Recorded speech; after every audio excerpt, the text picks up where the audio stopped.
नमस्कार प्यारे छात्रों। आज परास्नातक के विद्यार्थियों के लिए फिलोलॉजी भाषा विज्ञान में जो एक महत्वपूर्ण क्षेत्र है, संसार की भाषाओं का वर्गीकरण। आज हम लोग वर्गीकरण पे ही बात करेंगे।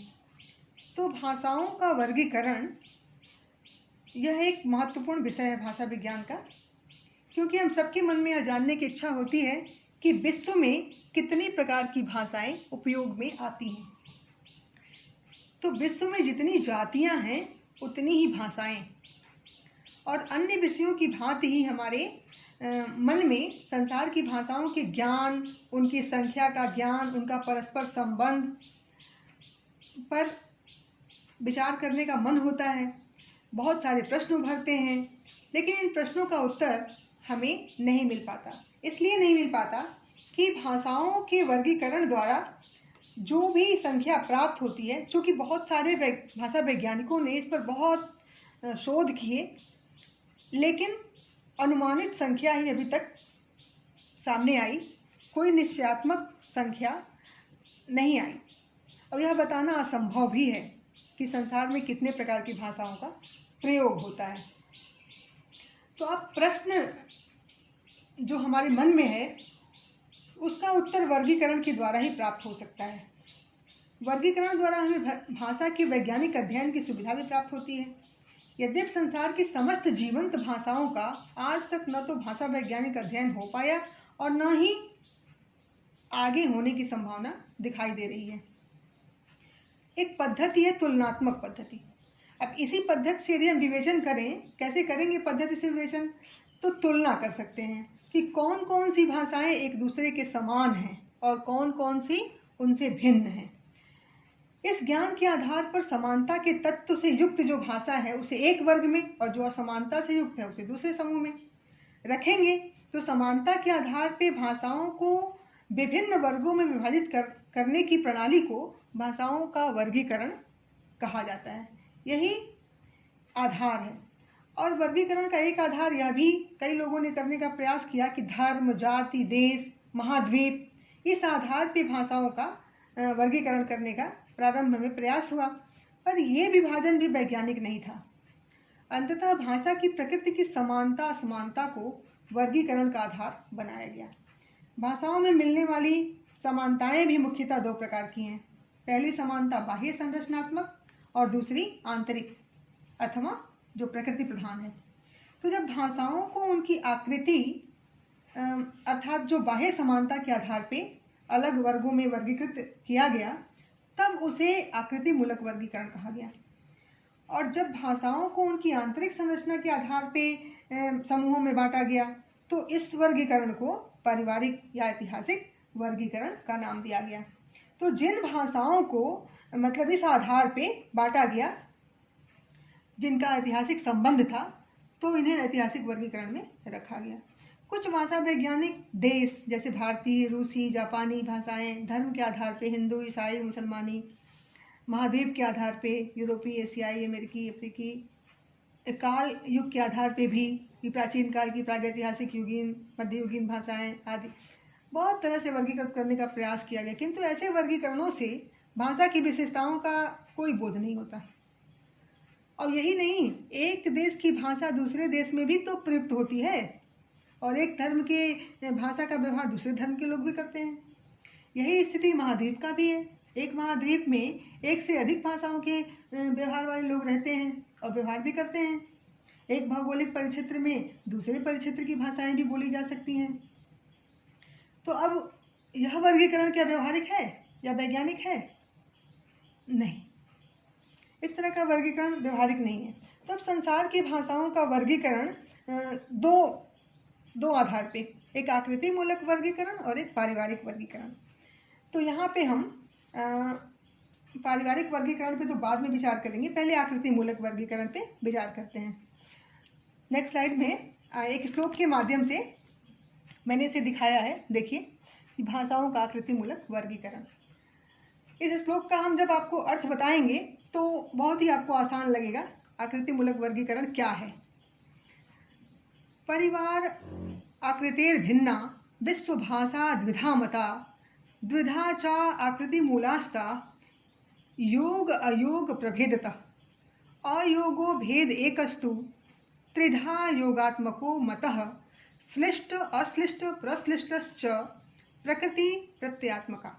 अब देखिए साफ साफ इसमें आपको दिख रहा है कि जो वर्गीकरण है परिवार आकृतेर भिन्ना, परिवार और आकृति के भेद से विश्व भाषा द्विधा मता, जो विश्व की भाषाएं हैं वह दो प्रकार से वर्गीकरण की गई हैं, आकृति और परिवार। अब द्विधा, द्विधा मतलब जो दूसरा है आकृति मूलक है, द्विधा च आकृति मूलास्ता, दूसरा जो आकृति मूलक वर्गीकरण है उसके भी दो भेद हैं। कौन कौन? योग अयोग प्रभेदतः, योगात्मक और अयोगात्मक भेद से वह दो प्रकार की हो गई। अब जो अयोगो, जो अयोगात्मक है, अयोगो भेद एकस्तु, अयोग का तो कोई भेद नहीं है, वो एक ही है, लेकिन त्रिधा योगात्मको मतः, जो योगात्मक है वह तीन प्रकार की हैं। कौन कौन सी? श्लिष्ट अश्लिष्ट प्रश्लिष्ट प्रकृति प्रत्ययात्मका। तो कह रहे हैं कि यह जो है श्लिष्ट अश्लिष्ट और प्रश्लिष्ट योगात्मक भाषाएं प्रकृति और प्रत्यय के संयोग से बनी हुई हैं और यह तीन प्रकार की हैं। तो अब जो है इस चार्ट के माध्यम से आपको यह समझ में आ गया कि आकृति मूलक वर्गीकरण को रूपात्मक, रचनात्मक या पदात्मक, इन तीन नामों से जाना जाता है। आकृति एवं रूप भाषा का एक ही स्वरूप है, मतलब एक दूसरे के पर्याय हैं। रचना आकृति या रूप की निष्पत्ति प्रक्रिया की व्याख्या है और पदात्मक का भी संबंध रचना से ही है। तो इस विषय के स्पष्टीकरण के लिए शब्द एवं पद की रचना प्रक्रिया का स्पष्टीकरण आवश्यक है। अब शब्द की निष्पत्ति के लिए दो तत्व हैं, अर्थ तत्व, प्रकृति एवं रचना तत्व। कभी कभी एक तीसरे तत्व जो उपसर्ग का, इसका भी प्रयोग किया जाता है। तो प्रकृति मूल तत्व है जो अर्थ का आधार है और प्रत्यय उसके व्यापार को स्पष्ट करने वाला अंश है। और उपसर्ग क्या है?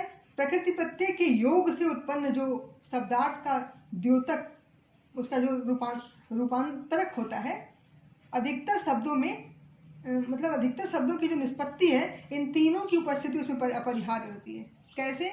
जैसे आप मान लीजिए कि कोई शब्द है तो उसमें उपसर्ग धन प्रकृति धन प्रत्यय, इन तीनों के योग से जो शब्द बनता है उसको कहते हैं शब्द। और द्योतक धन अर्थ तत्व धन व्यापार बराबर क्या होता है?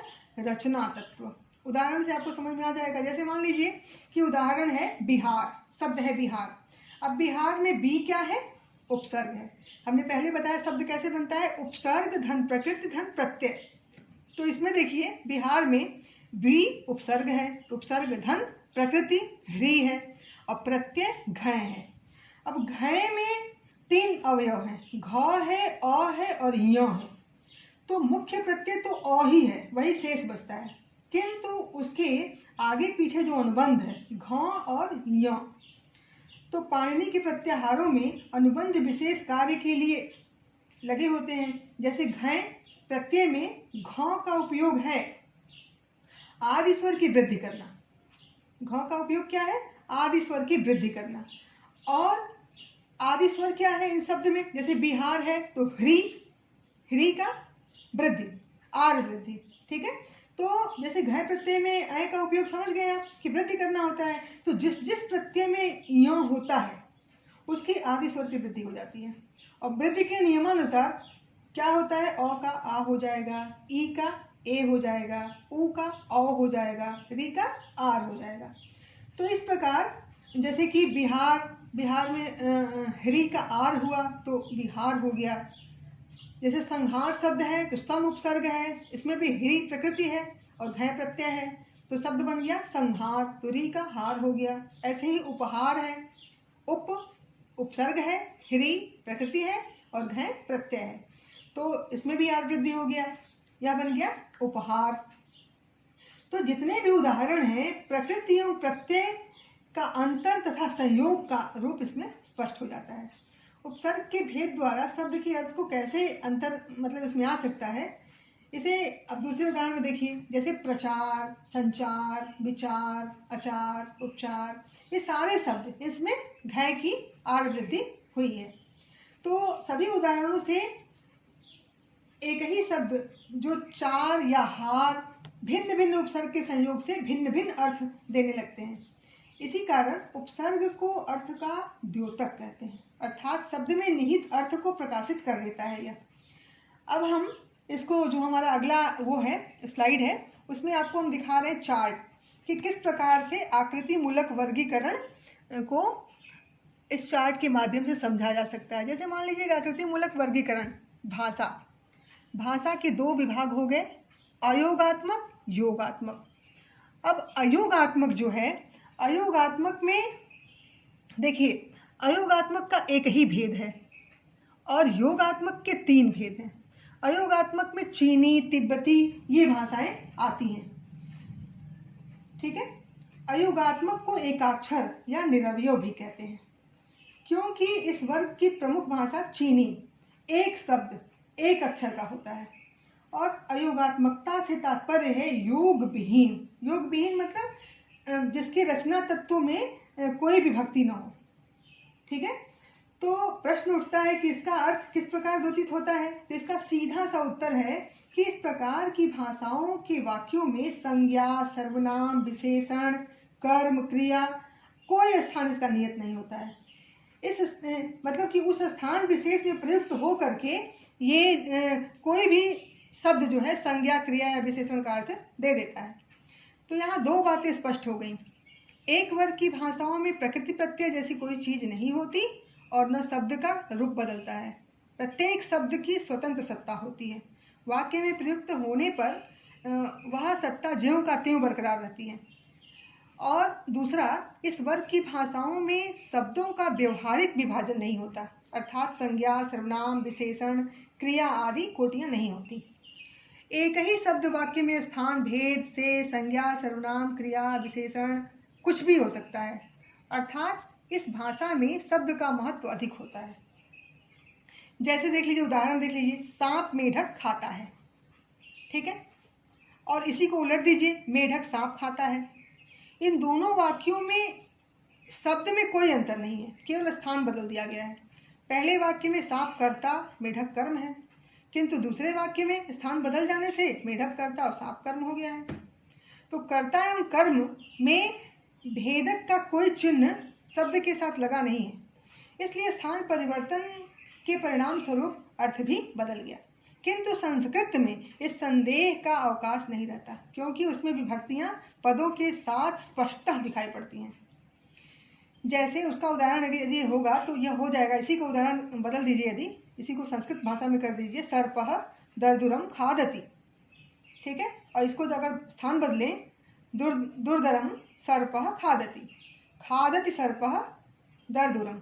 स्थान भेद हो जाने पर भी जो पद के व्यापार में कोई अंतर यहाँ पे नहीं आया। कर्ता कहीं भी रहे, कर्म कहीं भी रहे, कोई फर्क नहीं पड़ता। वाक्य विन्यास की यह स्वाधीनता और सुविधा अयोगात्मक भाषाओं में नहीं होती। तो चीनी इस वर्ग की प्रतिनिधि भाषा है। यह पूछा जाता है कि अयोगात्मक वर्ग की प्रतिनिधि भाषा कौन सी है, तो आप इसको बता देंगे कि चीनी इसकी प्रतिनिधि भाषा है। बाकी आपको चार्ट से सब कुछ समझ में आ रहा होगा। जो दूसरा हमारा अयोगात्मक, फिर योगात्मक। अब योगात्मक, तो योगात्मक को थोड़ा सा समझ लेते हैं। जिन भाषाओं में अर्थ तत्व एवं संबंध तत्व में परस्पर योग रहता है उन्हें योगात्मक भाषाएं कहा जाता है, ठीक है। तो इसका भी उदाहरण देख लीजिए। जैसे मान लीजिए कि एक उदाहरण है, शेर ने दहाड़ा और मैंने शेर को मारा, शत्रु ने ललकारा, मैंने शत्रु को मारा। यहाँ पहले एवं दूसरे वाक्य में संबंध तत्व ने जो है, शेर ने, शत्रु ने, ठीक है। तो ने अन्य दोनों पदों के अर्थों को स्पष्ट करने का कार्य करता है। तीसरे एवं चौथे वाक्य में संबंध तत्व ने अर्थ तत्व से ही वह जुड़ गया है और संबंध तत्व को अलग रखकर भी अपना कार्य कर रहा है। तो योगात्मक भाषाओं का सही रूप संस्कृत में ही देखने को मिलता है, जिसमें संबंध तत्व या रचना तत्व शब्द से जुड़कर और पदों की निर्मिति करते हैं और पदों के अर्थ का विभाजन करके और एक दूसरे के संबंध को अभिव्यक्त कर देते हैं।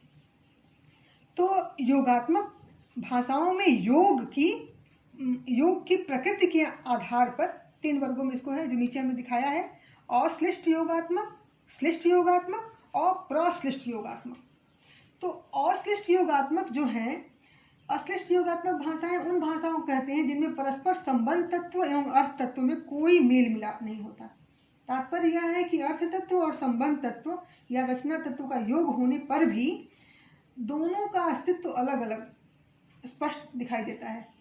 और वे प्रत्यय क्या होते हैं? संबंध तत्व।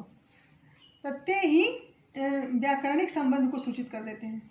यद्यपि ये प्रत्यय पूर्ण तो नहीं, फिर भी उनका महत्व किसी न किसी रूप में अवश्य दिख जाता है। और इसके अलावा जो श्लिष्ट योगात्मक, उसके अलावा अश्लिष्ट के बाद श्लिष्ट आ जाएगा। श्लिष्ट को भी हम थोड़ा सा देख लेते हैं, श्लिष्ट क्या होता है।